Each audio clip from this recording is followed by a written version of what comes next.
5ই August পরবর্তী সময়ে সমাজ তো আসলে খুব আহামরি বদলে গেছে এমন হয় না। নারী কোটার ব্যাপারটা কিংবা এই যে আদিবাসী কোটা, প্রতিবন্ধী কোটা, এই কোটাগুলো বাদ দেওয়া কোনোভাবেই যৌক্তিক না। জুলাই আগস্ট মাস চলে, তখন আমাদেরকে বিভিন্ন নিউজ পোর্টাল থেকে এরকম বিভিন্ন গোল টেবিলে খোঁজা হয় জুলাইয়ের নারীরা কোথায়।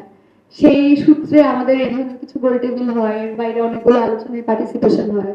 তখন ইনক্লুসিভ রাজনীতি, ভিন্ন মত একত্রিত করার নানা রকম জিনিসপাতি আমরা শুনতে পাই।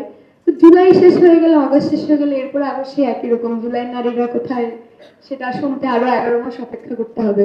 জুলাই বা আগস্ট পরবর্তী সময়ে বাংলাদেশের নারীদের যে পরিস্থিতি রাজনৈতিক অঙ্গনে কিংবা এর বাইরে যেই সামাজিক অঙ্গনে, সেটা নিয়ে একটু কথা বলা দরকার।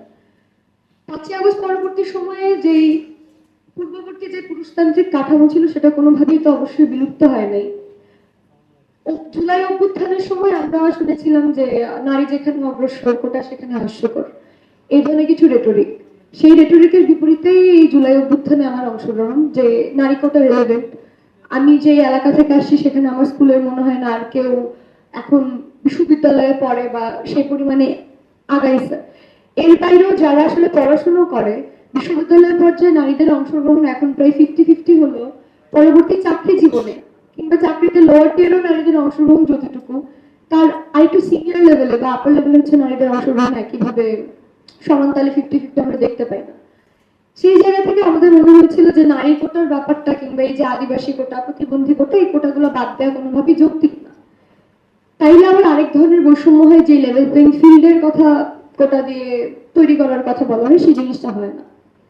5ই আগস্ট পরবর্তী সময়ে সমাজ তো আসলে খুব আহামরি বদলে গেছে এমন হয় নাই। সেই জায়গা থেকে নারীদেরও খুব বৈষম্য বিলুপ্ত হয়েছে। যে পুরুষতান্ত্রিক দৃষ্টিভঙ্গি বা যে কাঠামোটার কারণে পূর্ববর্তী সময় নারীরা রাজনীতিতে অংশগ্রহণ করতে পারতেছিল না, সেই কাঠামোটাও বিলুপ্ত হয় নাই।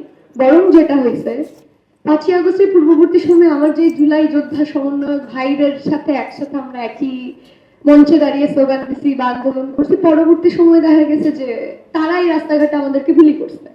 এটা ঢাকা বিশ্ববিদ্যালয়ের সমন্বয়কদের কথা বলতেছি। যখন বন্যা বা ত্রাণের জিনিসপাতি নিয়ে যাওয়ার সময় ভোরবেলা কাজ করে ফিরতেছি, তারাই হচ্ছে বন্যার জিনিসপাতি দান করে এসে রাস্তায় বাম, শাহবাগী, তাদের কাছ থেকে এই রেটরিকটা পাওয়ার পরে তারাই আবার এখন জুলাই যোদ্ধা প্রোগ্রাম করে সেখানে ডাকে।